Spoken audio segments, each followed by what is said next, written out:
Welcome into the Rob and Kale Show, the late night edition. I'm Rob Sanders. Joining me tonight, I am, of course, in the Palmetto State, but joining me from the Poconos is Pocono Pot. What's up, buddy? What is going on, everybody? Glad to be here tonight.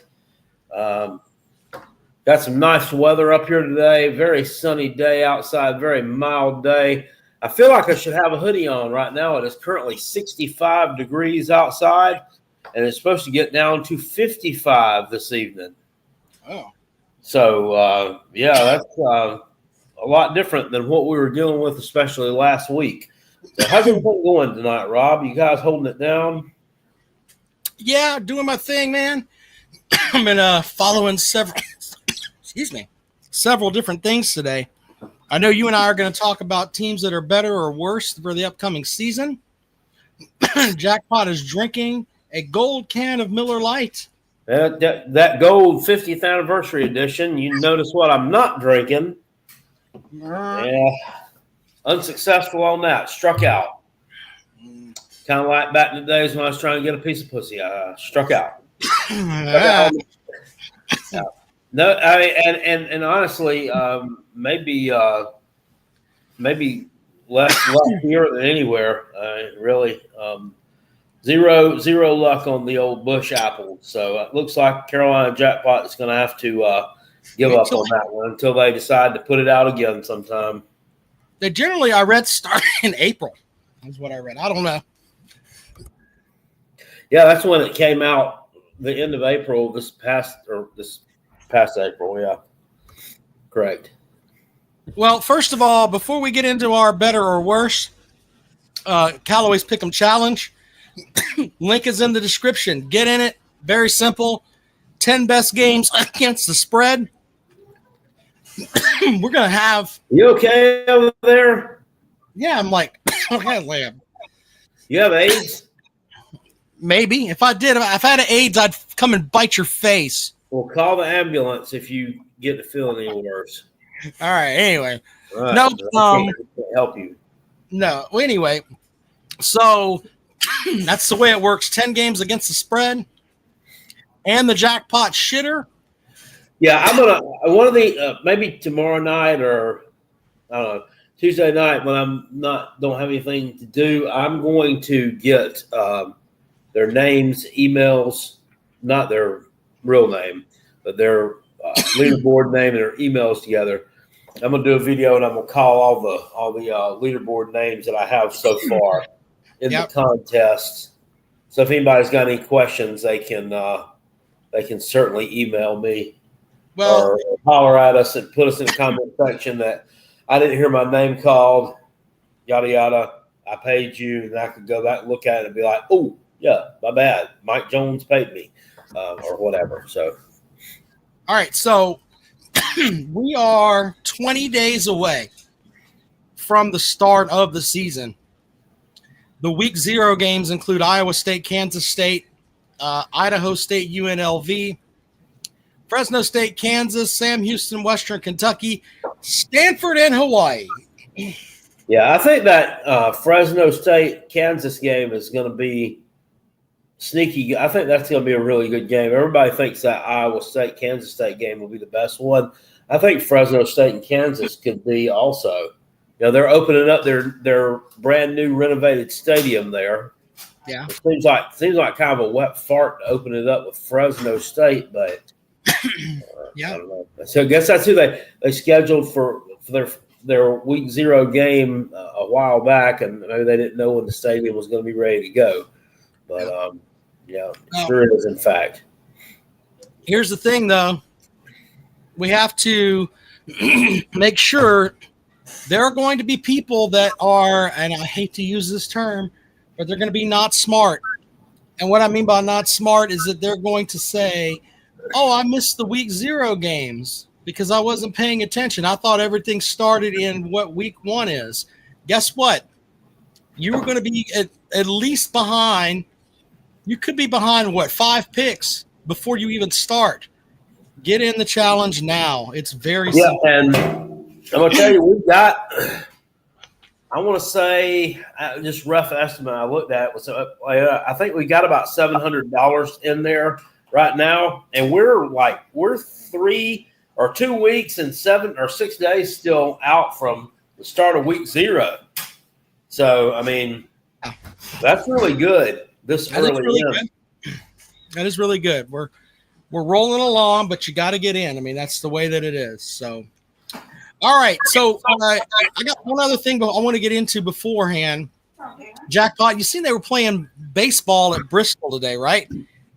I did. Well, they started that game last night and tried to get it in, and then I guess they had to finish it.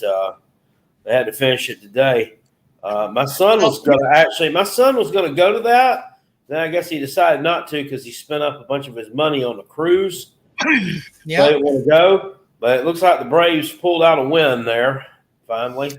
Well, here's the thing: the Braves did get the win. It was real late when they called it last night, wasn't it? Finally. Yeah, it was, but that's not really the story I want to get into because the Braves are a shithole. What I can tell the Braves, at least the Reds, is at least one team that the Braves can win series from. Yeah. But what happened there, according to a Georgia lawyer who's the head of the state bar in Georgia, referred to the Bristol game as the MLV version of Firefest. They let fans bring their stuff into the game today because last night they ran out of concessions. That is baffling to me because at Bristol, that damn race sells out every single year. Yeah. How in God's name can they not have enough concessions for everybody? And I'm not talking like, hey, we're going to give you the super concessions of like cheese dog or whatever the big concession is, but they barely had water from what I'm reading from the Cincinnati.com. They had nachos without cheese. Hot dogs. So they had tortilla chips in a fucking bag. Yeah. So why was the crowd bigger than expected, or they just didn't plan? I don't know, and I mean, I don't want to sit here and try to be silly with it. But they ran out of concessions. I just don't get it. Like something bad happened there. That was miscommunication for sure. I guarantee they didn't run out of concessions back in 2016 when Tennessee and Virginia Tech played there at that racetrack. Well, especially if Josh Heupel had anything to say about it. Well, they ran out of concessions because he's going to get on something to eat. Yeah, he's going to have some Oreos or whatever. But look, that's not the point. The point is that how in 2025 can you plan an event as big as, the Atlanta Braves and Cincinnati Reds playing a Major League Baseball game, and you don't have fucking the concessions? Well, I mean, I don't know how big of a deal this thing was. I mean, I all joking aside, with the Tennessee Virginia Tech game, I knew that was a big deal because it was promoted, and I heard about that one all leading up to it. My son told me he was going to do this like 3 or 4 weeks ago. I'm like, they are? I didn't have no idea they were even doing this. So, right. I mean, I've been kind of following along there. I'm going to show. I don't know what the fuck they're doing. Yeah, hold on. I want to show you this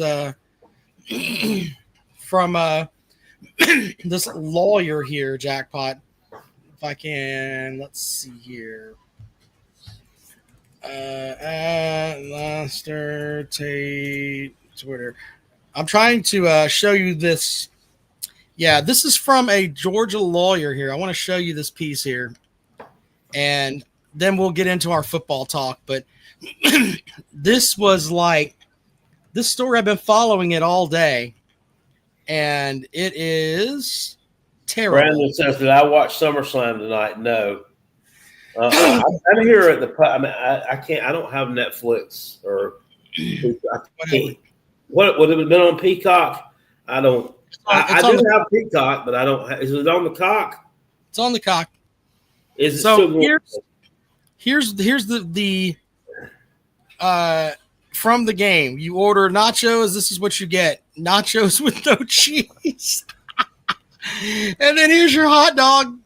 Get the fuck out of here. Oh my gosh. How does they ought to give it to them for free. Well, I mean, anyway, they're giving away concessions at damn Coastal this year. They should give away something there. I don't know. Octavian said he's mad because John Cena lost the belt. Well, Octavian, if you've been listening and following wrestling, unless you probably think it's real. It's not real, Octavian. It's unscripted. He's done said that this is his last year he's going to wrestle. So they weren't not going to keep the belt on him. And they didn't need to because it's holding a spot down for someone. Who beat him? Cody Rhodes. Oh, yeah. I mean, Cody Rhodes is still in his prime. Right. Cena is not. I mean, I like Cena, but as a baby face, but he didn't do it for me for like other baby, like The Rock. The Rock did it for me. Stone Cold did it for me. Well, we got to, you know, those guys did. I don't know. Cena just didn't pop me. I mean, I thought he was cool and everything. And he had some not cool catchphrases. I mean, he was all right, but yeah. All right, so Jackpot messaged me earlier, and we are running late this evening, and thank you guys for tuning in late. As always, we appreciate you. But he wanted to talk about tonight we're going to do the ACC. Tomorrow or Wednesday we'll do the SEC. We're going to talk about who is going to be better or worse. Okay, so we'll look at some teams here, tell you what they did last year, and ask, are they going to be better or are they going to be worse? That's where we're going, right, Jackpot? Yes, sir. So without question. Why don't we start up at the top, Jackpot, and we'll go with SMU. Last season, they finished 11-3. We're talking regular season records, right? So, right. Is that the way you want to go? Yeah. So if they were 11-1 in the regular season. Oh, okay. Well, yeah. I'm sorry. I've got them at 11, and their total records is what I've got. Well, that's fine, but yeah. James wants to know who's watching Ziggy. My son is. My son, he likes my son, loves him actually. My son's watching all of our dogs, which is great. I mean, because trying to board an animal today, it's like anything else. It's like everything nowadays. Like I get the price of food goes up, a little inflation here. Price of eating out goes out, but I think that why should the price of boarding a fucking dog go up? That doesn't have anything to do with food or that. So that's just I think people take advantage of the inflation deal to pad their pockets. I think you're right. Yeah. Anyway, so we'll start with SMU. They finished 11-3 last year. They returned. Let me get one real quick. I'm sorry. Brandon wants to know how was Faison cleared to practice but not to play. I don't know. I guess it's with the understanding that if he is deemed ineligible to play, then it all ends. But I don't know how all of a sudden he got cleared to go practice. I mean, the lawyers, somebody must have jumped in there and put some pressure on somebody. That whole situation is a shit show mess. So like I told Rob the other night, I mean, it's probably an hour's worth of paperwork for these people to go through to say yes or no. Just make a damn decision. They've had it since January. You hadn't been in court with Tennessee and Diego Pavia and all those folks that much. Here's the thing, though, on that. They are terrified. And this is the absolute truth. I believe this with every ounce of my soul. They knew what the fuck they were going to do in January. Yeah. Okay? I believe that. I think they're stringing it along, and I think that maybe they're trying to pressure the kid a little bit to say, hey, maybe you should go and maybe be a supplemental pick in the draft, sign a free agent contract, whatever. Okay? How does one become a player like in the Canadian League or in the World League or whatever that thing is called that Cole Kubelik broadcast games for? Do you try out for an NFL team? You try to make an NFL roster and you're not quite good enough, and one of those teams picks you up? How does that work? What for like the XFL or what? Well, like if I wanted to play for the Hamilton Tiger Cats. Well, generally they have tryouts and they have a draft too. But yeah, it's it's sort of they know what players are going to come there, etc. That kind of thing. Anyway, they I lost my train of thought, but anyway, the gist of it is with him, they knew what they were going to do in January. They're scared to death they're going to get sued, is what it basically boils down to. And you know what? He has a great case against the NCAA, but the NCAA could also say, you know what? We've got a great case against him because the idea is you have 4 years or 5 years to play at 4 years of ball. And if they count that, the year where he was in online school, it's kind of out of, they can definitely, make their wares with that. But they're if they would come out and say, hey, this is what we're going to do and fuck you, they'd be at least we'd have some respect for them because at least they made a decision. Brandon says he was surprised Doty was named back up above Aaron Nolan. Yeah. Oh yeah, that's fake news. That was just Beamer coach speak because he doesn't know between Aaron Nolan and Cutter Woods which one is going to be your second string quarterback. So he's told everybody it's Luke Doty. That's all that is. What say you, Rob? I think that's just kind of an ode to a super senior there. Yeah, I mean, Doty's been there for 8 years, right? Yeah, he's been there. Somebody put a meme out. I think Peckerhead sent it to me, or it was a thing on Instagram that it said, you can stay in college forever or something. It's like Luke Doty, 2021. He has a different haircut every year as you go swiping across. And it even went to like Luke Doty 2030, Luke Doty 2040, and he had wrinkles or something. And then the last slide was like him sitting in a little carriage. It said, Pepperidge Farm. Luke Doty remembers. That's funny. He's like our version of old Cam Rising. Gamecock Chuck says, and he's not being a smartass here, I don't think, but he says, explain Cam McCormick and his 9 years in college. Is that the guy that was with Miami? Or yeah, I think so. It's not fair to sit here and try to make me explain something the NCAA is doing, sir. They don't do anything that makes sense. They had a fucking lockdown case against Tennessee. Some of the worst violations ever that have ever been brought out were against Tennessee, and they gave them absolutely nothing. They should have fucked them in the face with a hoof and told them, hey, you're not going to a bowl game for 2 seasons. We're going to fucking fix this shit. We're not going to have this pay by the way. None of that shit. If they had a set of balls, they would have done that. Same thing with North Carolina when they were giving away African-American studies degrees out of a drive-through window to people that couldn't read. The NCAA is a shithole, and it needs to be just gone. It's fucking terrible. And they're going to fuck this kid over at some point. I have a feeling in my gut it's probably going to happen, and I feel for him. Because he's not getting his opportunity to use his God-given talent on the college level. Well, if you listen to his, he did a podcast with old Lavelle Newton. I listened to his story, and I mean, he did transfer around a lot, and I don't know that he had the greatest grades in the world coming out of high school, but he was able to get to Marshall, and Marshall's. I think they'll pretty much take you in if you can, color between the lines, I guess. And then, like, he dropped out. He ended up going to some online classes. He had, I think it was his brother or somebody ended up getting put in jail. And he a lot of personal issues with that guy. I got to answer Bo Hunting's thing here. Bo Hunting, I'm going to help you, sir. Here's the proper answer when you ask anything about what Tennessee did, okay? All you need to say is the generic answer that they give you guys up there when you ask anything about it. This is we cleaned house. We got rid of all these guys that were there. We got rid of Fulmer. We got rid of Pruitt. We got rid of all the troublemakers, so nothing to see here.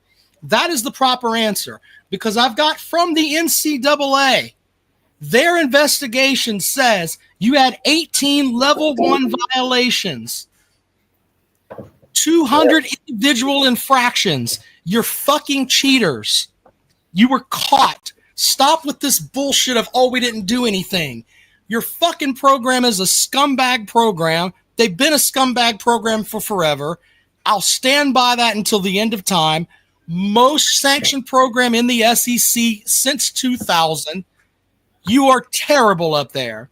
And I know that, everybody does it, Rob. Everybody does it. You were fucking caught. You were so arrogant that you had 200 individual infractions and 18 level 1 violations, and you didn't miss a bowl game. And that has nothing to do with you, by the way. That has to do with the NCAA not nailing you to a fucking yard arm, because that's what they were supposed to do. If they were anything as far as doing what was right, you wouldn't have gone to a bowl game for 2 seasons. If I was Commissioner Rob and I had my buddy Jackpot, as we're both commissioners here, I guarantee you wouldn't have went to a bowl game for 2 years, no television for 3 years, and then I would fine you. And they would make an example of you so that other motherfuckers wouldn't have 18 level 1 violations and think, oh, we're just going to get away with it. So there you go with that. Wow. That was comment. Tennessee is better. You're on one tonight. You call Clemson, sir. We have national titles. I don't know about that. We have national titles in HD, sir. Go get your VHS tape and watch Team Martin get the title. All right? That's where your fucking program is. You're not a good program. Stop with the bullshit. Anyway. All right, Jackpot, let's do the ACC stuff here. SMU, 11-3. Are they going to be better or worse, sir? Looking at SMU, man, I tell you, last year, they kind of benefited from a pretty favorable ACC schedule. This year, I'm looking at this thing, and, you're at Clemson. You got Miami at home. Those teams are expected to be 1-2 in the conference. You got a home game against Louisville, who's also going to be really tough. Those games, and coupled with your non-con, you start off with your 4 non-con games. And now it's not the games against East Texas A&M or the at Missouri State that I'm worried about. It's your home game against Baylor and your road game at TCU. I'm not convinced that you win both of those games. In fact, I don't know that you win either of them. You may split it. But I'm just looking at your ACC schedule, just that. Coupled with those games in non-con, I don't think there's any way that this team goes over, or that they're better, or even with what they did last year. You'd have to be really good to go through this schedule and get an 11-1 record. So I'm going to go worse for SMU. I think that's a pretty easy call. Tennessee doesn't own anything but a fucking sanctions book. Go fuck yourself. Tired of the fucking Tennessee fans running their mouth about Clemson. You're not on our level. You're just a little bit better than Kentucky in my mind in the past 20 years. Go watch T. Martin on your fucking VHS. Don't come at me with your nonsense.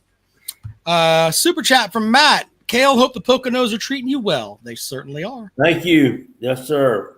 You don't own national titles, though. Not that you can watch in HD.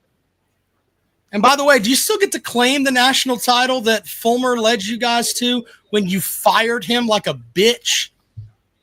I just wondered. It's a valid point. Some say they fired him because he lost to Wyoming, but others say they fired him because they wanted to get Lane Kiffin in there.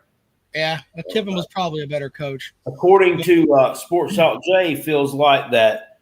But in his words, that Lane Kiffin might have creaked him out of that job, whatever that means.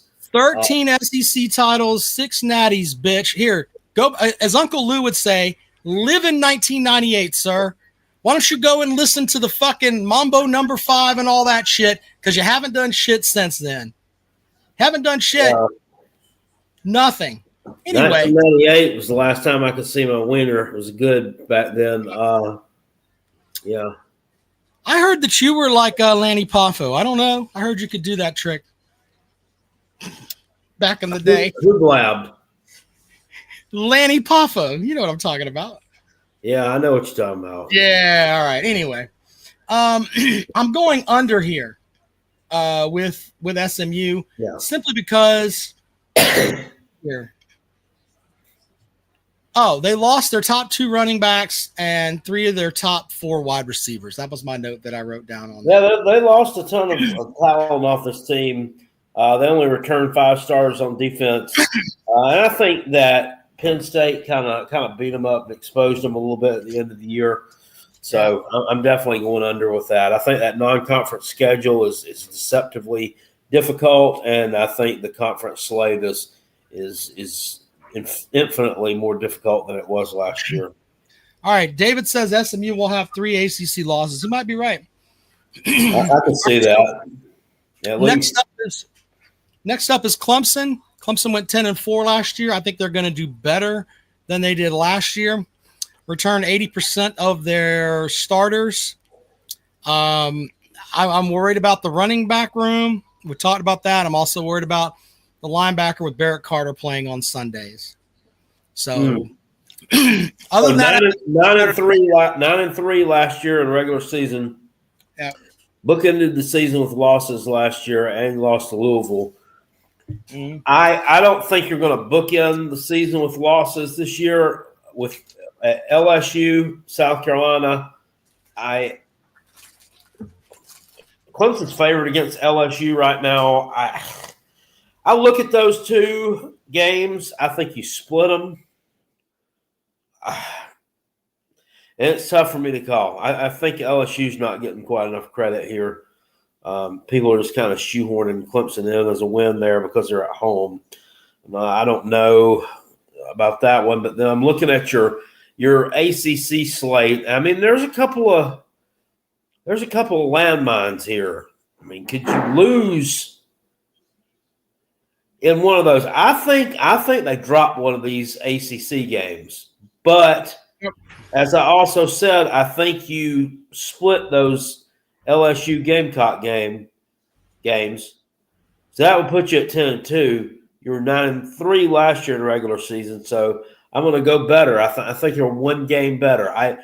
This Georgia Tech game could be a landmine. The at Louisville game definitely could be a landmine. You looks like the home slate looks pretty good to me. I don't think you're going to have any problems there. This game at North Carolina, I don't know. No, I don't think Clemson drops. I don't think their roster's talented enough, but I think Georgia Tech or Louisville could get you. Yeah, I got Georgia Tech as the loss. We'll see. Next up, I laughed at it at one point initially, but now the more and more I look at their Georgia Tech's roster, I think I wasn't giving them enough credit because of the way they looked against Vanderbilt in that bowl game. But then I'm like, look at the way they looked at Georgia a couple of weeks prior or a month prior. I mean, they almost knocked off a top 5 team at home. Took them to the absolute brink there. So our next matchup or our next team we're looking at is Miami. Miami went 10-3 total last season. I think the Carson Beck thing is going to be a disaster. In addition to that, I don't think they have a lot going on in the wide receiver room. He doesn't have anybody that's like a guaranteed pass catcher in my mind. You can have a bunch of guys like Peckerhead does this. Well, we've got this guy and that guy. They're 4 stars and 5 stars. Yeah, but I don't have anybody that I look at Miami and I'm like, all right, that guy's going to take over a game for me in the wide receiver position. So I don't know if Beck's healed up. So the 10-3 from last year, I think they're going to drop. So they were 10-2 regular season. I'm looking here. That Notre Dame game is going to be tough. Outside of that, can you run the table in order to go and be better, assuming a loss at home against Notre Dame, which is not a given. I mean, I think Carson Beck's going to be good. The wide receivers, it looks like you're bringing in a dose of compliments of young players and transfer portal guys. They lost a lot of receiving yards. Led by Xavier Restrepo. He went for over 1,000, and then they had one that went for 700 and something. So that could be a problem. But the thing with a quarterback like Beck, if his head is right, if he, if he's got I don't know. I feel like there were two Carson Becks in 2023 and 2024 were two totally different guys. But I feel like when Carson Beck is on, he's an NFL talent. I mean, he's like a top 5 draft pick. I mean, the guy has the ability to be really, really good. Can he throw some of these wide receivers open? They have a really, really good offensive line. They've got a lot of experience up there, a lot of starts. I'm going to look at the schedule. I'm going to call it with Miami even from last year. I think they finished with the same record. I think they dropped that Notre Dame game, and then I think they dropped one of these ACC games.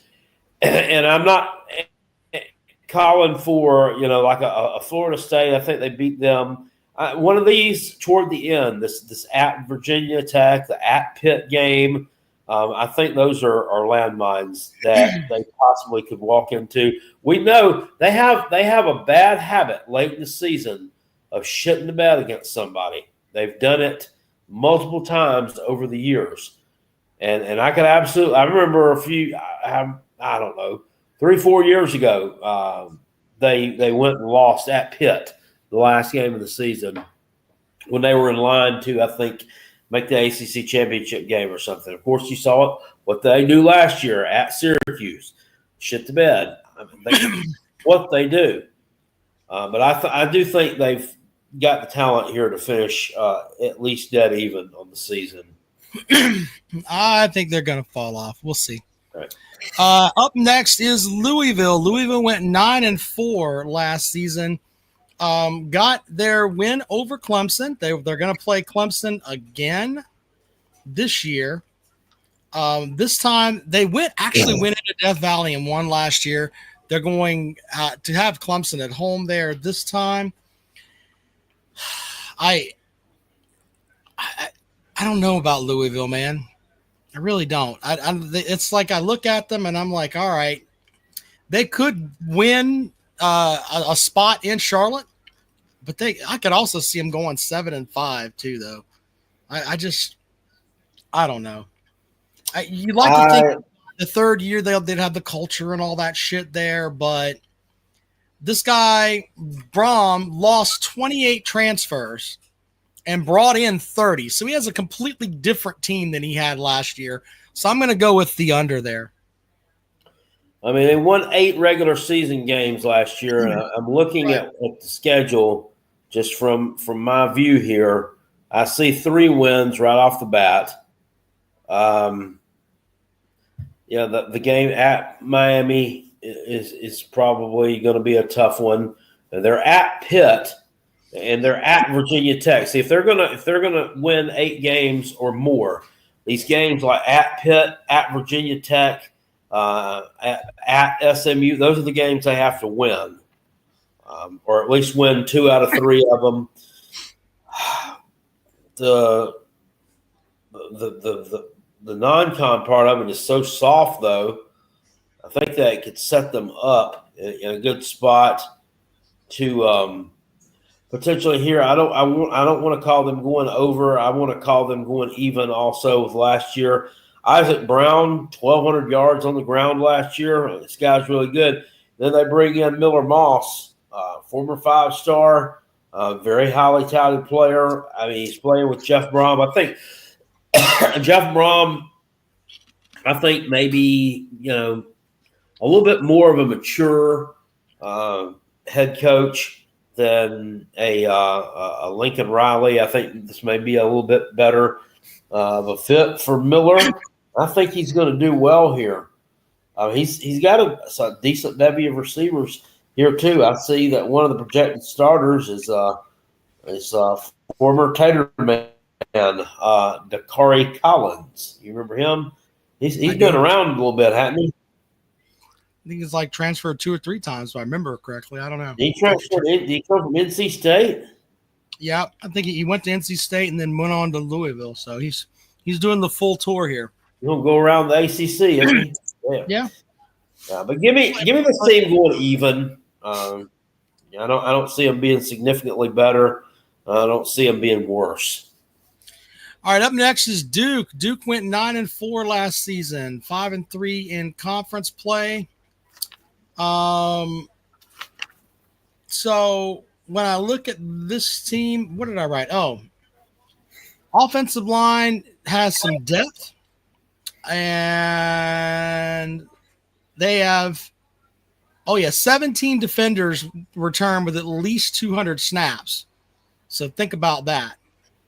This is going to be a Diaz team that I think is going to try to lean on defense.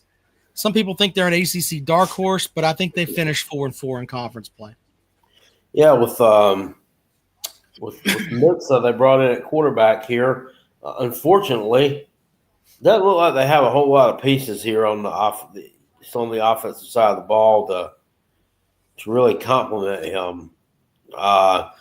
And then looking at the schedule, this non-con is deceptively tough too.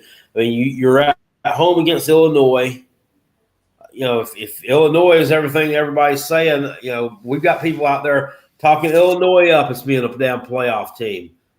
Tim Brando has them ranked number 10, which is insane to me. I didn't think they were that good. I think South Carolina kind of shit on their foot in that game when I looked at it. The game at Tulane, that could go either way. I don't know that Duke's a favorite there. And then we're on the road at Clemson. The rest of it is, this last stretch here after Clemson, you're at UConn, Virginia, at North Carolina, Wake Forest. Duke could win every one of those games. I don't think they're winning at Clemson. And the Illinois and Tulane games both scare me. They could lose both of those. So I'm going to go. They were 9-3 regular season. I'm definitely going under with them here. Next team is Syracuse. Syracuse went 10-3, 5-3 in conference. They were almost like a silent 10-3 jackpot. I mean, their best win of the season was what, the Miami game? The last week of the season. Yep. And they lost a ton of guys, including their quarterback. Well, if you look at what they did last year, if you look down their results, yeah, they had close games, like one touchdown or less wins against a lot of bad teams. Their win against Georgia Tech at home, I got that. That was a pretty good win. But I mean, we're beating UNLV 44-41. I don't guess UNLV was a terrible team. Virginia Tech, 38-31. Winning at Cal by 8. UConn winning that game at home, 31-24. But look, they had 2 bad losses, jackpot. They lost by 28 to Pitt, and then they lost at home to Stanford. They also lost at Boston College by 7. But they were 7-2 in one-score games. That's kind of hard to replicate, in my opinion. Yeah, it is, because you are you going to replicate that same success the next year when you've only got two starters returning on offense? You lost your all-everything quarterback, and we're going to try to replace him with something from Notre Dame called Angeli. Yeah, I know. I think this is a no shot that they match last year's win total. So go under with them. All right. Up next is Georgia Tech. They finished 7-6 on the year, 5-3 in conference play. Jackpot. I think that they're going to do better than 7-6 this season. And I think that Clemson's going to be one of those games that they get, man. I really do. If I look at their schedule, and the Clemson game obviously is going to be a tough one when they're going to be an underdog in. But you look at the rest of the schedule, I mean, and outside of Georgia, the last week of the season, you look at the rest of the schedule, I mean, this thing is very manageable. I mean, this game at Duke, that could be a tricky landmine. At NC State, we talk about them here in a few. I mean, if they're, and that's after a 3-game stretch, if they're improved, maybe. I mean, they're at Boston. All these games, I don't think that Georgia Tech is in a position where we can definitively say you went out at Duke, at NC State, at Boston College. I don't think they're good enough to give them that stamp yet. What say you? I think that he did a job. He kept his quarterback King. He also kept Jamal Haynes. They got an all-conference guard, Keelan Rutledge, and the defensive tackle Jordan Vandenberg. So he kept all of his stuff there, kept them from transferring. Can you imagine Georgia Tech last year if they had Kennard on that team and he played at the level that he played at South Carolina? They would have been scary good with somebody on the other side of the ball to rush the passer. But, yeah, well, I mean that's a big if because he didn't go. Yeah. He didn't have that South Carolina development at Georgia Tech. So okay. Anyway. Some dum-dums that would tell me, well, the reason why in Georgia Tech he wasn't able to put up the numbers he wasn't South Carolina's because he had to help on run protection at Georgia Tech. He couldn't just tee off on the quarterback all the time.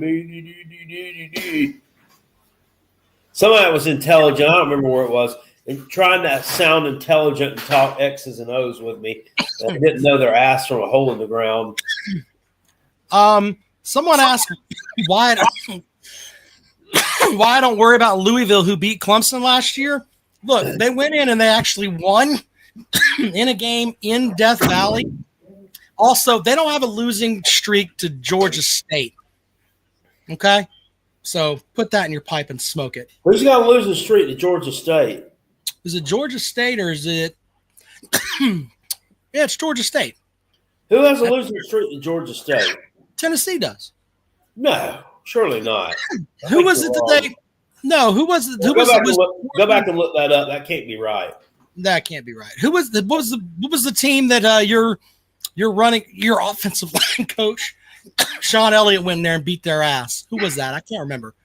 Was that Georgia State? I think it was. That was in fact Georgia State. Yeah. There you go. No, it's not. Oh, it says I'm full of shit. I'm sorry. When that really did happen. Georgia State, that did happen. Now I know you're like, oh well, Heupel wasn't there. You still lost to Georgia State. Louisville doesn't have it. Octavian says simply, DJ fucking Lagway. I love that. More nonsense. You bring up a fact, dumb fucks, more nonsense. Here's what these two guys should do. They should look up the term scissoring and just scissor each other. And they can say things to each other like, man, we beat Nick Saban one year. And we were really good in 1998. And oh my God, Kirby Smart is great. You guys could just scissor each other and do that. You're not going to come to me with this bullshit that you have just this wonderful program at Tennessee because you don't. The next team we have on the list is Virginia Tech. Jackpot. They went 6-7 last year, 4-4 in conference play. They opened up the season with South Carolina. I think that's the hinge game. And they have that hinge is going to break off. Well, you're probably right. I think South Carolina is going to win, or this is going to be the Octavian show. I think that Vanderbilt game the next week has more hinge to it than that. You think so? I don't see how Virginia Tech loses to them. I mean, potentially they could, I guess. Everybody says, well, we everybody's figured out Vanderbilt now. I mean, did they though?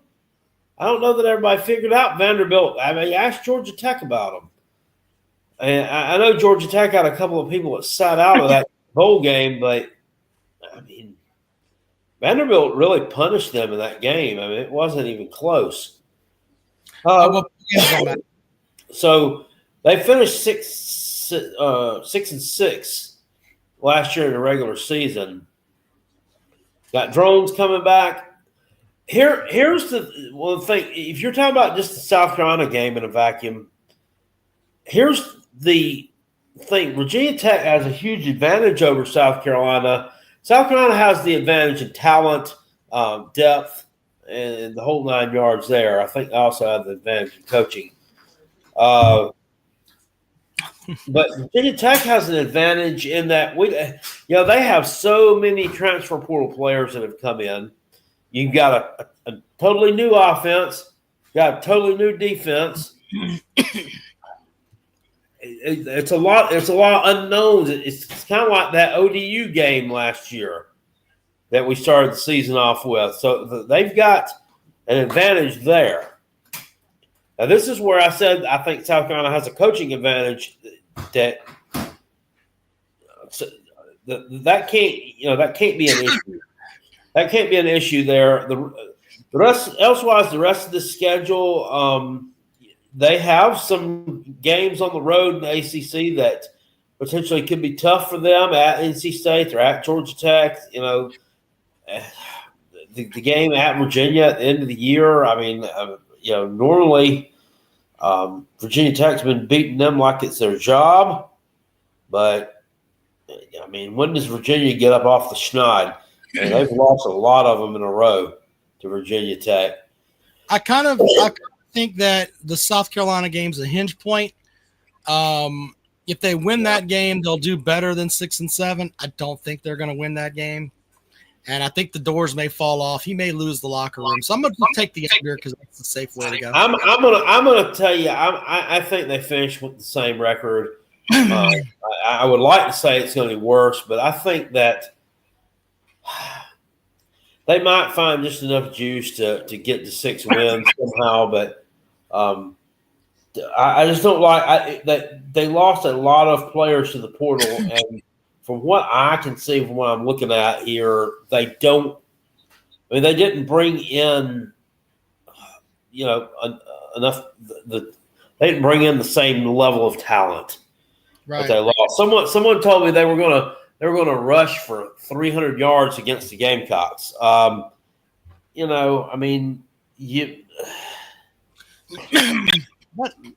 That's kind of a pipe dream. Yeah, I mean, you're starting a running back from Bowling Green. I mean, I could certainly see it happening because it's like starting a running back from Utah State. You don't know what the hell you're going to get. Yeah, he was good. He rushed for over 1,000 yards last year. He was overshadowed in that conference because he played in the conference with Ashton Genty. So nobody really paid a lot of attention to him. They got Cam Selden. This guy played for Tennessee, wide receiver. He has some decent numbers there, so we'll see. I think Virginia Tech might have a little bit of a rough year. Wouldn't be all that far-fetched to say they go under 6 wins, too. This is the Tennessee fan. I'm going to read this verbatim for podcast listeners. When Clemson finally beats 10, then you can run your mouth. Until them, set back down. Thank you. That's all you get from the Tennessee. That's exactly what he wrote. Thank you, sir. Anyway, our next up is Boston College Jackpot. They went 7-6, 4-4 in conference play. They lose a lot, including Castanelos. Who's going to be at Florida State. I like Bill O'Brien, so I'm going to pick them to go over. Uh, 7-5 last year in the regular season. I think they go under that. They lost some key pieces here, and they got some tough games. English scholar duck suckers do what most of us are not. Just log off. You're fucking terrible at this. Go down to the fucking TVA and get you some fluoride and then come back. He's got him angry because he's typing. I'm not scared of him. A little bit of nonsense there. At Michigan State last year, Boston College beat Michigan State. I think they're going to keep improving under Jonathan Smith. I think that's a likely loss for them. Like this game at Pitt, this game at Louisville, those games I think are likely losses. They've got Clemson and Notre Dame at home. And I think those are likely losses. They play Tech at home too. Probably loss. I think they're worse than last year slightly. I mean, I don't think any team with Bill O'Brien. I don't think they're going to win 3 games or anything. But they may win 6 when last year they won 7. So you got them at under. Okay. Up next is North Carolina. They went 6-7, 3-5 in conference play. The whole thing with Belichick, everybody's like, man, this is going to be. There are people that think that he made. If you haven't known, the drama seems to kind of have died off. Yeah, a little bit there. It seems like the drama's died off a little bit with that. I think. Yeah, go ahead with that. Though. No, I agree. A lot of the stuff, as you call it, the drama has kind of gone away.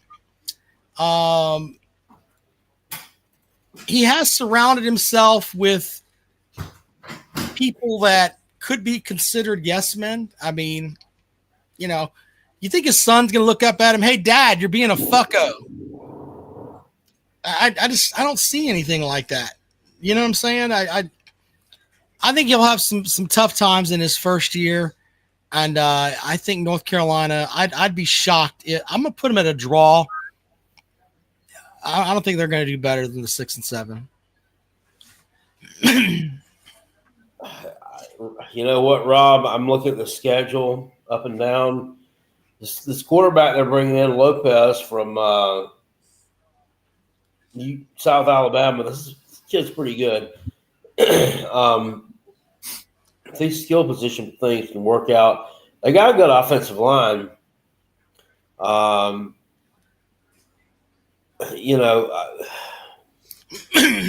You've got a couple of tough conference games. Like, I look at their conference, the schedule, though. I see a game at home against Clemson, and that's the only one. That's the only one I'm sold on being a loss. I mean, I'm looking at the rest of these games, and I'm not convinced that UNC's dropping.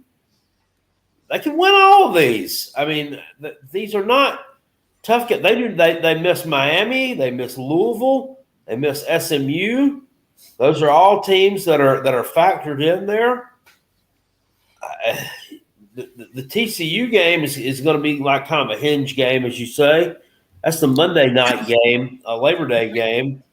The rest of the non-con is cake. I mean, I think they beat UCF. I think they beat Charlotte, Richmond.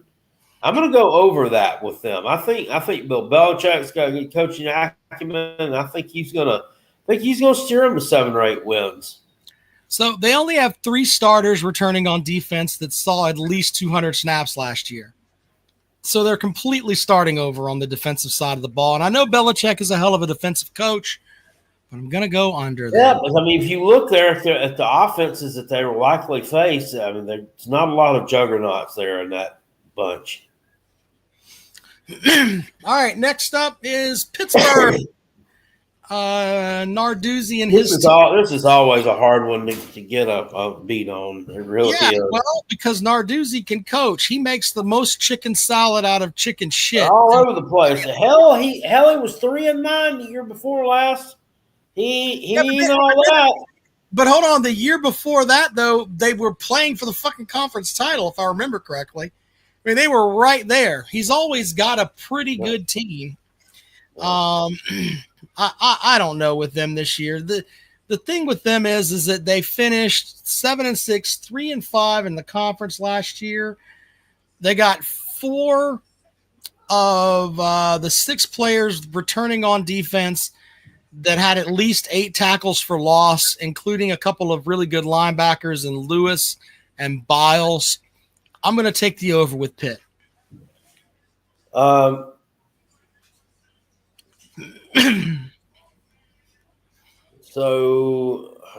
they won 7 regular season. Well, I mean, I think they should start off 3-0. Yep.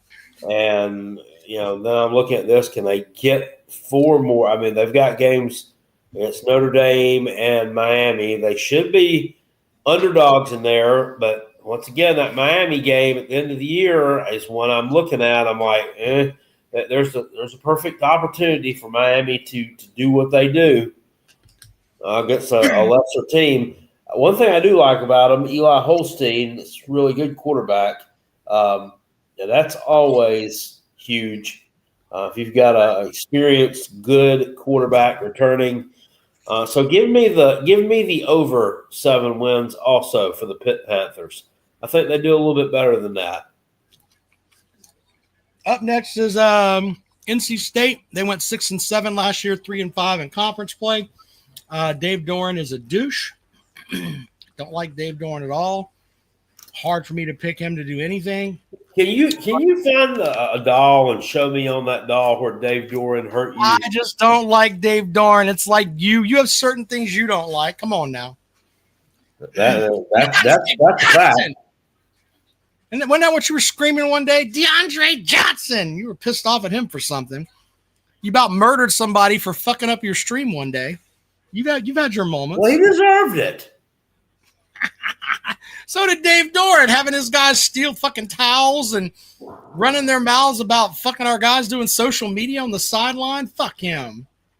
Fucking shit he pulled at the fucking bowl game in the COVID year where it's like, oh, well, UCLA's not going to play us. We're just going to take the fucking trophy with us. Boop-a-doop-a-doop-a-doop-a-doop. And they have that prominently up there with their other shit trophies.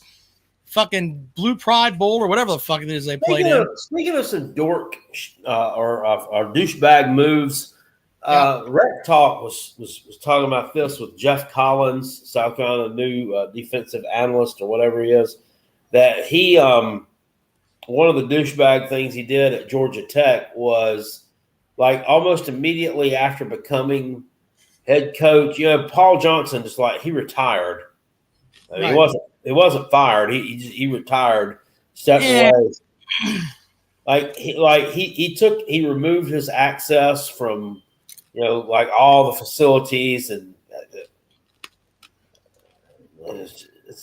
made a point of doing that. And like there was like some kind of poster or something in the elevator or something of Paul Johnson's team that did such and such. I don't know, one. A big bowl game, maybe it was 2014 or something, and he made sure to remove all that and take it down, just like really petty. It sounds like. I don't know if you ever heard any of that stuff before. I have, and silly. Anyway, back to NC State. Let me give you this jackpot. Do you know who the NC State offensive coordinator is? NC State offensive coordinator. I don't. Who is it? It's Kurt Roper. Do I need to say anything more about NC State? He's still there. He got promoted from quarterbacks coach to offensive coordinator. Dave Doran said, "Hey, Kurt Roper is going to he's going to coach our quarterbacks, and then, we're going to promote him when I fire Robert Anai or whatever the hell his name was." Oh, they fired him? Yeah, they fired him. And Kurt Roper is now your offensive coordinator. Yeah, he had been at Syria. He'd been all over the place. I thought he was really good. Yeah, Kurt Roper's your offensive coordinator. Fuck you. You're not taking football seriously. So, are you taking over or under there? I'm going to take them under. I think they're going to go 2-6 in conference play. And they're going to be the shits. Well, I mean, they're returning 8 starters on offense, and that quarterback, C.J. Bailey, constantly improving last year. game over game. The non-con schedule is this schedule's a mess. Yeah. East Carolina. That's the first game of the season. Remember, they fought in that game in the bowl game. East Carolina. They got East Carolina, Campbell, Notre Dame. I guess is a non-con game, and I only see three non-con games on here, unless I'm overlooking something. Are they potentially playing a conference game as a non-con game? Teams do that sometimes in the ACC. Let me see here. I see East Carolina, Campbell, and Notre Dame on the schedule. Those would all be non-con games. I don't see another game that's East Carolina, Campbell. Yeah. East Carolina, that's a non-con. I think it's the Wake Forest game is considered a non-con game. So I don't know. We'll have to see on that. Either way, it doesn't say, but I do know that North Carolina and Wake Forest have played. That's actually a rivalry, and those two have played before, and that was considered not an ACC game. Yeah. What the fuck? You couldn't find them. Matt says it's. We'll take Matt. Matt, as Virginia counts as an out of conference game. Yep. Thank you guys. We didn't know about that is just odd to me why they do that. But okay. So the rest of the teams in the conference jackpot. I mean, look, I think we can agree Florida State's going to be better than 2-10. Would you agree? I mean, they have to be. They have to be. Yeah, I mean, they have to be better than fucking 2-10. I think Stanford is going to go winless in conference play. Yeah, they're going to have a rough go of it there. I mean, in fact, I don't know that they win their game at Hawaii. Yeah. They may go winless in conference play. Wake Forest is 4-8. They've got a new coach replacing Dave Clawson. I think they'll finish even. I think they'll finish 2. Yeah, they're going to struggle, but they do bring in Robbie Ashford to run that offense at the quarterback position. Head coach Jake Dickert. Does Robbie Ashford fit his system? Jake Dickert, I thought, liked to throw it around all over the place. Robbie Ashford is not a pocket passing quarterback. He's not really even a dual threat. He's a running quarterback. Dual threat. Well, but hey, to be fair, he is a hell of an athlete. And they don't have a lot of athletes. Hey, he lit up somebody for Carolina last year. Remember that game he started? Was it Akron? He accounted for like 350 total yards in that game. Best game of his career. Yeah, so I'm in the camp that Gamecock for life. Yeah, I think that they don't get that kind of talent there, so that's where I'm at with that. Anyway, there we go. I think that's pretty much all of them. I mean, we're not going to talk about Cal. Cal. Excuse me. I'm coming down with age too. Cal is the ultimate trump card. Now that's hard to figure out.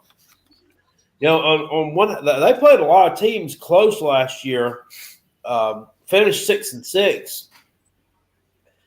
But I mean, these games, I mean, that they play, especially the games they play at home, I mean, they can be pretty problematic for some teams. And their non-conference schedule is, I mean, it's kind of odd to look at from an ACC perspective because it's not the normal out-of-conference opponents that we would see in ACC teams playing, such as they open up at the Beeve. They play Texas Southern, which I feel pretty confident they win that. Minnesota at home. I don't know about. I mean, that's probably a loss if I had to really think about it long and hard. And then they're at San Diego State. I mean, I don't know what to do with that. Bow Hunting says, Rob, don't hate me too bad. It's getting close to football, and I'm dying to talk shit. You're taking this show fucking seriously, sir? Come on, man. I don't mean half the fucking shit I say on this fucking thing. I just run my mouth. Come on now. Anyway, yeah, I we're don't know gonna if take. anybody's heard it or not, but I've been eating bad since I got on vacation. You know, pizza. You know, I ate at Raising Cane's last night in Harrisburg, PA, where we stayed the night in Harrisburg, PA. I ate at Raising Cane's. Yeah, they can get a Raising Cane's all the way up in Pennsylvania, but we can't fucking get one in the upstate of South Carolina. You know, I have to just look at shitty Zaxby's all the time, which is really pisses me off. Jackpot wants a goddamn Raising Cane's that sells Bush Apple Light. Yeah, that's You know what they did open up in the upstate? They have a lot of down in Georgia recently in Greer, Guthrie's. Don't know if you ever heard of that before. I did a Rockabilly video on there a few years ago. Pretty good chicken finger place. All right, Jackpot, we're gonna take calls. We take, sure. You know, I mean, we try to be a show of the people and let the people have an opportunity to speak. Peckerhead, welcome to the program. Dear God, dude, what's going on with your hair? Did you like vacuum it backwards? What's going on there, man? Listen, when you have luxurious, awesome hair, you tend to do with it, Rob. I know you don't understand, Rob. I don't value my existence. He's got more hair than I do. Whatever you want with it. You know what I mean? I'm just wondering how do you get it to lay back like that? Is it jizz or gel? You know what it is? It's the heart, soul, and determination of a South Carolina Gamecock fan. It's the willpower that drives. You know. Yeah. No wonder you cover it up with a pecker most of the time. Hey, that's to remind you who just won the most recent rivalry game. There's hang a fucking banner, sir. What do you have for the program this evening? You know, just so every time you see me, you know, we did lose at home to Shane Beamer. You know, the last gather at the Paul was Shane Beamer. That's why I wear that hat, Rob. No other reason. But where is that hat? Where is it tonight? Did you in the bathroom? Hotel room? I'm in the third world right now, also known as Atlanta. What the fuck are you doing in Atlanta? There were a couple soccer games up here. Actually, I'm at Tiger Red Devil tonight. Believe it or not. I and my father went out. We all went to a dinner after the game too. He's a pretty cool dude. But unfortunately, I have to travel to the third world to experience that. I mean, God, just stay out of Atlanta, guys. There's no sensible reason to go to Atlanta. My favorite Atlanta story is Jackpot pissing on the side of the road and the people looking at him saying, "Hey, what are you doing?" That's still my favorite Atlanta story. What do you have about that pissing? Wasn't it a black? There pissing. Wasn't it like a black lady cop? If I were it was just it was a load of black girls in a car. I thought you said it was behind one of them white. It was a fence that had these white slats on it, but you could, you know, it provided cover, but you still could probably see through it. And I was back there peeing on the back of this old gas station that the bathroom was locked. So I was peeing on the back of the gas station, and they were at a red light down here on the other side of the fence. And he said, "Hey," she said, "stop that pissing." Who's that white? What's that button on a fur coat doing over there pissing? She said, "Oh, look, his zipper got pee coming from it." Hey, hold on. I'm not trying to interrupt you here, Peckerhead, but Octavian is here, and he's actually got his camera on. Holy shit. Hello, guys. What's going on? Can I say this, Octavian? Your room is a lot cleaner than I would have thought. That's not his room. I'm playing chef right now in NCAA 26 right now. It's a highly contested game. South Carolina's driving down the field. Yeah. Uh-oh. Well, that's the only way Florida's going to win a title, so keep playing that Xbox, sir. That's a pretty good point. Excuse me, sir. DJ Lagway is healthy, sir. I just want to let y'all know that. Okay, Octavian. Well, woo! Hang a banner. Lagway practiced. But Rob, he made the field to practice. Because I could have sworn just just about 2 to 3 days ago, I saw Lagway walk in a walking boot. I don't know if that's some sort of Gainesville fashion these days, just to be walking around in a walking boot. But from my experience, healthy players don't wear walking boots, Octavian. Maybe he's wearing that walking boot to avoid the syringes that are around that fucking stadium. Sir, respectfully, we're gonna kick everybody's teeth in this year. We're gonna kick. That has nothing to do with syringes around your shithole stadium. It doesn't. We're gonna kick everybody's teeth in. He's just running around. Once again, that has nothing to do with syringes around your stadium. How many of your players are going to be arrested from this team this year?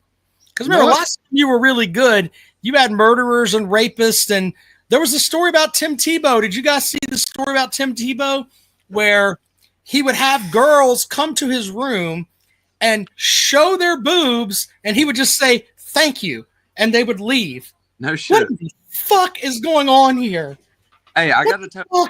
You're in college and girls are showing you your tits. You're the fucking quarterback for Florida.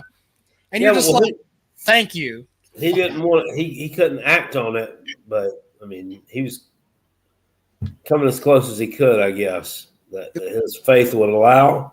Perhaps he might have been fucking Hernandez. The Lord, the Lord told him it was okay to look at boobies he couldn't touch.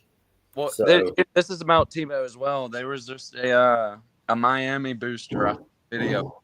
A Miami booster came out and said he had placed bounties on Tim Tebow to get hurt, and he believes that Tim Tebow was so strong in his faith that because he placed bounties, he ended up receiving a 10-year prison sentence that he attributes to placing bounties on Tebow and God being mad at him. You know what Hernandez probably told Tebow? It's not gay if you don't push back.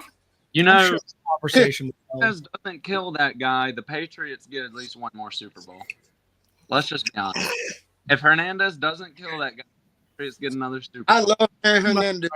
Of course you do. The best college tight end ever. Well, you must not have seen Justin Cunningham play football. Hey, ain't Hayden Hurst come from South Carolina? Yeah. I don't know how he was a second-round pick. No, Hurst was a first-round pick, sir. He was first? Oh, I thought Lamar was the second-round pick then. Nope, Hayden Hurst was a first-round pick. I'm surprised Jackpot didn't correct you on that. Okay, well, the Ravens two picks? He was a first-round pick in the I think he was like 18 or 19, something like that. No, he would have been later. But I believe you. I believe he's at first. I think he might have. I'll bet you a beer at Calloway's he's a first-round pick. I'm confident in it. First-round pick. I just think he might be pick. I think he was either bordering second because I think they took Lamar and him back-to-back.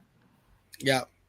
But I could have sworn he was second. I mean, I believe he was but honest to God, as far as all the South Carolina players that have ever been drafted, he is by far the most hyped one. Vandy has I mean, the guy was banging 25th overall in the first round. Damn. So Lamar was what, 26? Yeah, something like that. Damn. Yeah, I mean, that dude did not deserve it. If you're talking about Debo isn't a first rounder, if you're talking about Cam Smith ain't a first rounder, Hayden Hurst being a first rounder is a slap in. Vandy Dennett, I love you to death, but goddamn, get off the drugs, sir. What'd you say? Actually, he says Vandy has the best tight end in the country this season. Eli Stowers. I've seen a lot of, pretty good. To be fair to him, I have seen a lot of hype about that Vandy tight end. To be fair to the guy, I don't know if he made an All SEC team. I think he might have. This is one. He was the first team All SEC tight end. Yeah, I'm not sure if he's better than Michael Smith, but he's pretty good. Michael Smith. Yeah, true. Here. I have a question for Rob Sanders, man. If you and Bo Hunting got into an I Quit match, who will win? I'm not getting a match with any fucking body. Hey, easily, baby. I support my local Utz driver. Do you? I support my local Utz driver. Do you, Octave? I do. How are you liking those Carolina barbecues? Those aren't bad. I try. The hot honey barbecues is the best one. Are they, dude? Yeah, that's a good chip. Carolina style barbecues. I was like, holy shit, Dad, you got to try some of these. He reached his hand in, he couldn't stop. He ate damn near half the bag. There Like, you go. old That's man. what happens when you start with those Utz chips. I'm telling you, You get fat. these things, you get hooked on these. It's damn near. Look at that little girl. Look at that little girl. That's the kind of addiction you're about to feel. It's gonna be like you're on fucking crack. You see how dilated her eyes are? That's how these Utz chips get you. Well, Utz girl's on a bender. Yeah, she looks like if she left the Utz job, she'd be working at an Asian massage parlor. Oh, seeing old Robert Kraft? Yeah, until Deshaun Watson gets a hold of her. Yeah. Yeah, exactly. By the way, have we talked about fucking Christian Wilkins yet? We have. We can. No, yeah, that was a Fucking weird ass story, dude. That's all I can say about that. Fucking weird as shit. I don't even know where to go with all that. So, well, a lot of people didn't believe that that video of him versus Ohio State where he grabs that dude's taint and then smells his hand after. A lot of people thought that was fake. No, that's real. I mean, he's a hell of a football player. He just does weird shit. That old Zach Smith on his podcast said that he was coaching in that game. He said that they didn't see it, but that what was that guy's name? Curtis Samuel. Yeah. He came over to the sideline after that series and told Zach Smith, said, "Yeah, coach," he said that D tackle's digging in my ass. He said, "What?" He said he's digging in my ass and shit. He's like, "No fucking way." He said, when we went back and watched the film, I was like, "Holy shit, he's right."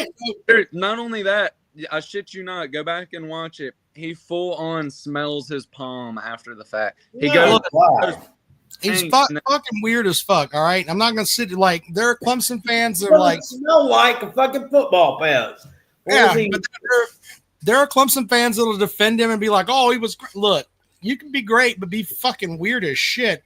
Yeah. He apparently what happened was he kissed someone on the forehead in the locker room, is what I've read, and apparently it made the guy uncomfortable, and he complained to the coaching staff. And, and then went from there. Look, I don't think you should invade anybody's personal space unless you know them. Unless you're like, you don't invade people's spaces. And he fucked up on that front. He's got issues with his foot too. He's going to play somewhere else, but he's just a fucking weirdo, man. Yeah. Fucking weirdo. That's the only term that I can use with it. I'm not going to sit here and think because he's got a tiger paw that he's the second son of God or whatever. He did weird shit. And listen, I know you're not going to want to hear it, Rob, and you know where I'm going with this. What? This ain't the first fucking weirdo Dabo's brought into that goddamn program, Rob. I mean, he brought in, granted, I don't know if he was doing it in college, but we know what he was doing after college. Rapist Watson, you got TJ OnlyFans. Hold on. Watson has not been convicted of rape, sir. Let's not throw around that term. He did things that, I mean, you can use the term sexually assaulted, but he wasn't even convicted of that. Well, he paid him off. He paid millions. Yeah. But regarding, like I said, we don't know if he was doing it in college, so I'm not going to say that. But he was still in the program. You got TJ Dudley selling dick pics of his teammates online. Yeah, but he's gone. I know. I mean, these are still guys that were brought into the program.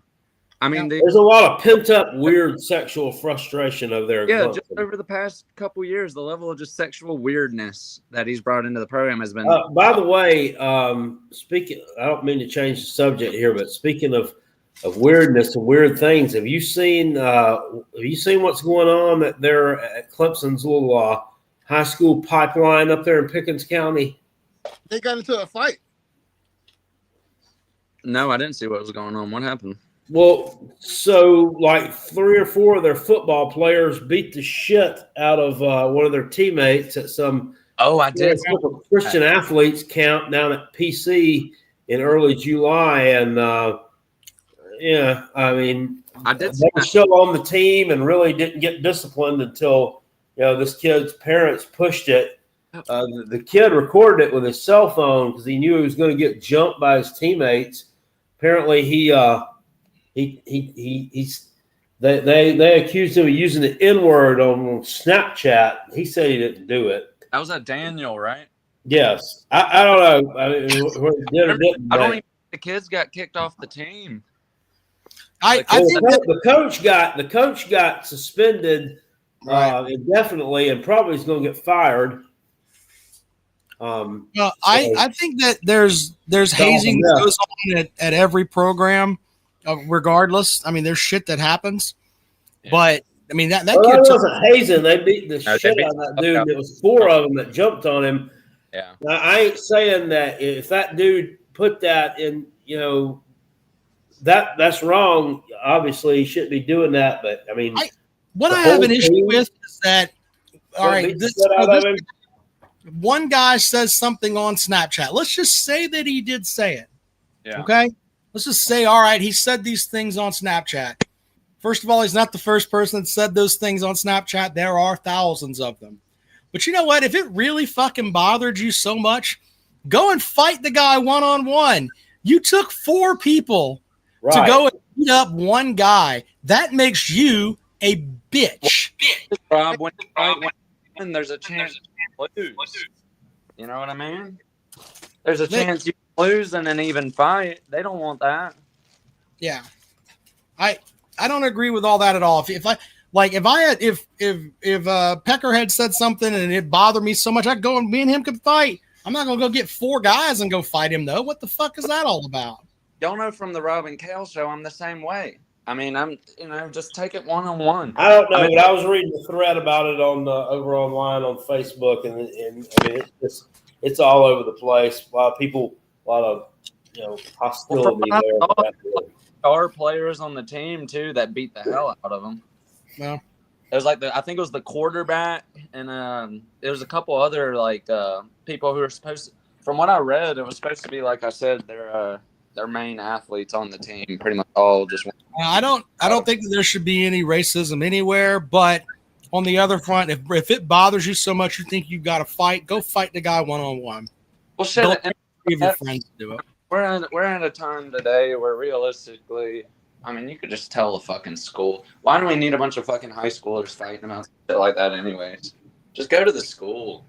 It ain't like you're a bunch of grown men and some guy called you that shit. You're like fucking 16 and you're going to go fight over it. Like, literally just go to the school. That's, I remember having fights when I was 15, 16, and 17. You fought one fucking dude.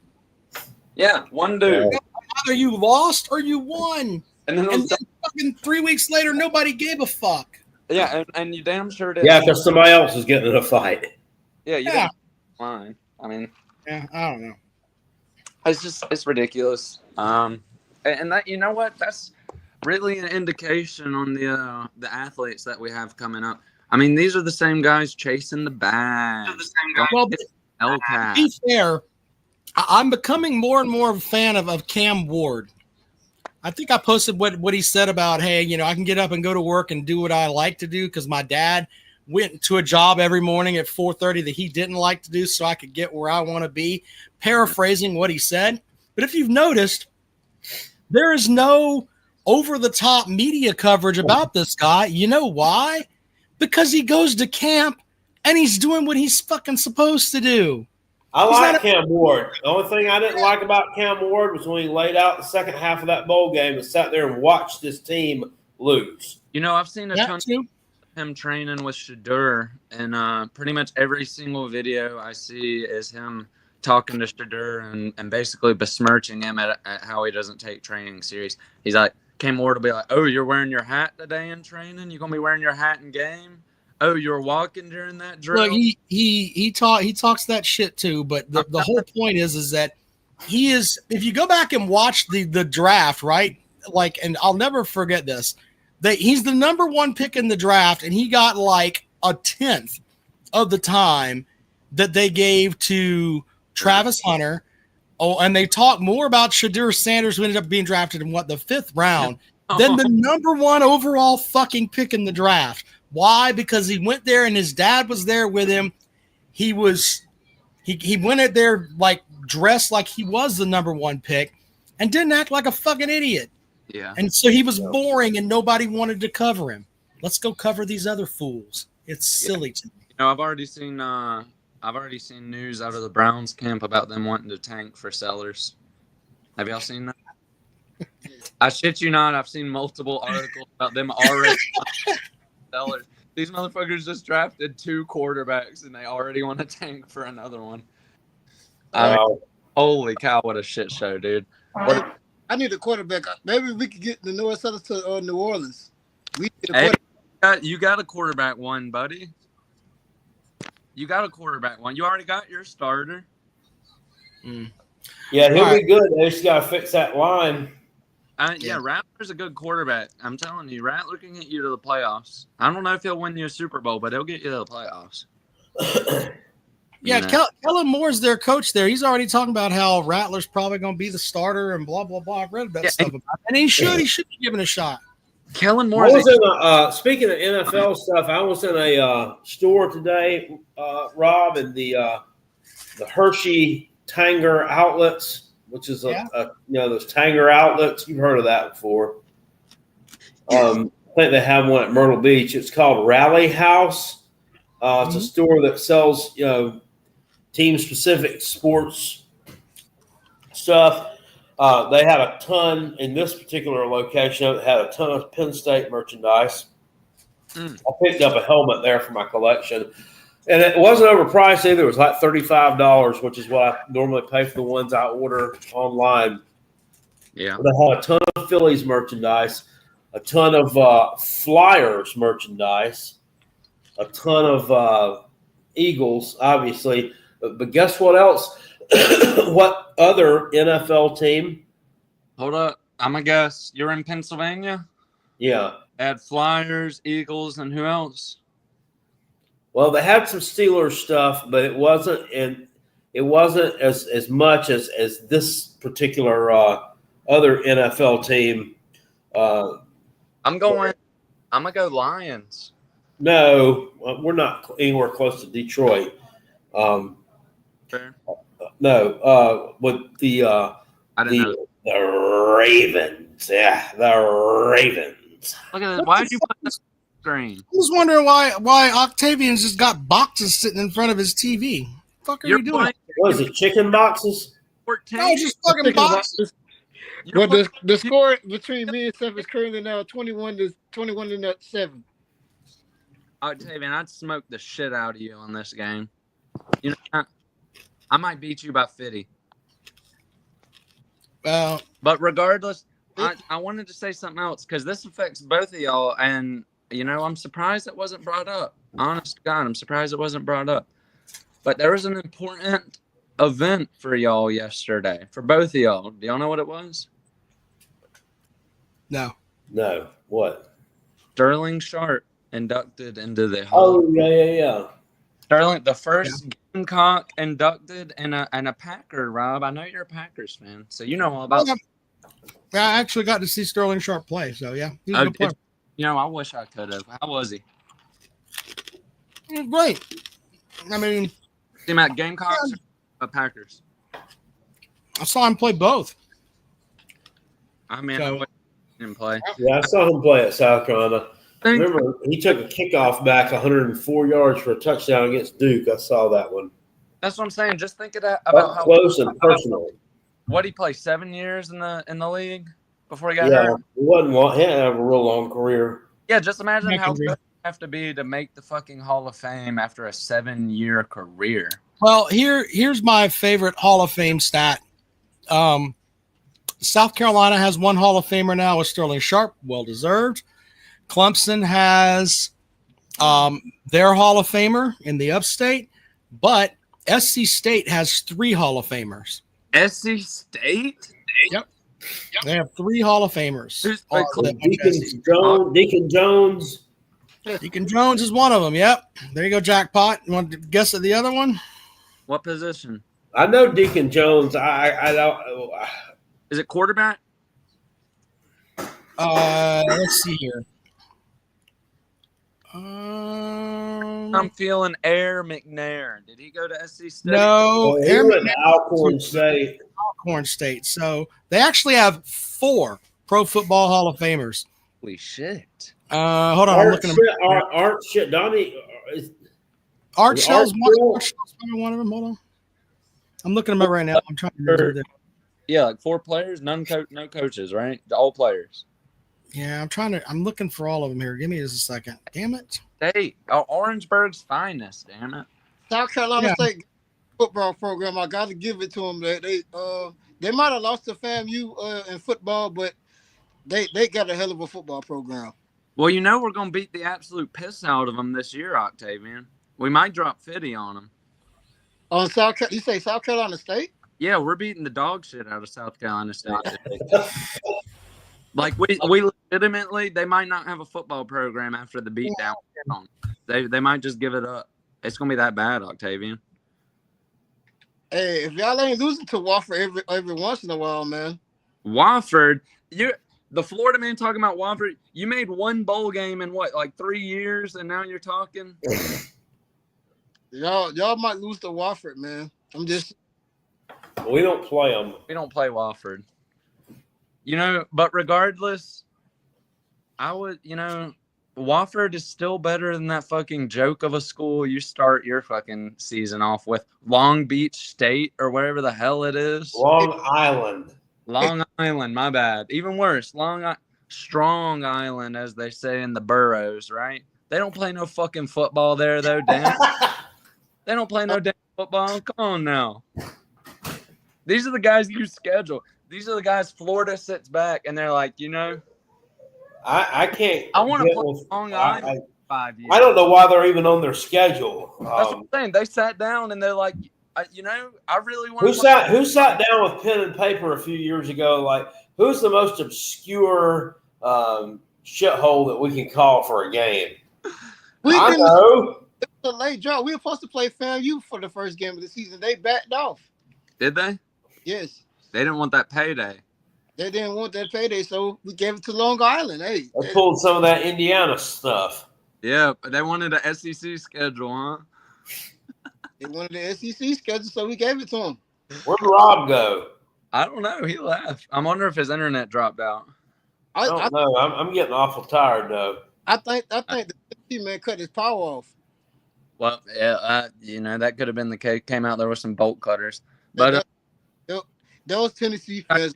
That's what happens when you don't pay the bills. Go get you some rest, Kale. But first and foremost, fuck the Virginia Tech, man. I mean, I'm at the home away from home. While I'm sitting in Mercedes-Benz Stadium, I could just envision Dylan Stewart off the edge. I'm calling 3 sacks that game, damn it. 3 sacks. Dylan Stewart. Only? Well, only for him. Yeah, only for him, though. The team might get 6 of them things. Stewart's getting 3. I felt it in my bones. But go Gamecocks. Go Utz. And until I see you next time, fuck the Clemson man, baby. Woo! Go Gators, man. Go Gators. Fuck Georgia. Fuck LSU. Fuck Tennessee. Fuck you, Lobie. Where you going? All right, gang. That's a show. I guess Rob's dropped out. I don't know really what happened with him, but I'm about tapped out. Thanks everybody who showed up tonight. Don't forget, we've got a debate coming up a week from this coming Friday on August the 15th, I believe it is. Technically scheduled. It's been confirmed. Debate between Carolina Jackpot and Sports Talk J over the Tennessee versus South Carolina from 2022 sign stealing incident, possibly. We're going to debate that out. And that'll be over on Rec Talk's channel. Georgia Tech fan, Rec Talk. He does a really good job. He hosts debate-style shows a good bit, so he was the perfect person for us to do. Stream that over on his platform, and I need all my South Carolina people to show up because Sports Talk Jay is going to have all the Tennessee fans there. But any of you guys out there that are Michigan fans too, if you want to kind of show up and maybe kind of defend yourself a little bit in your case, then certainly can do that. I mean, I don't have any defense for you. I mean, it looks like that's pretty cut and dry with that deal, but South Carolina's involvement in it, I'm not too sold on that at all. I think South Carolina just went out there and whooped Tennessee, and they're just trying to hold on to whatever modicum of what they think may have happened there. But aside from that, it's been a good show. You guys have a good evening, and we will talk to you on Wednesday.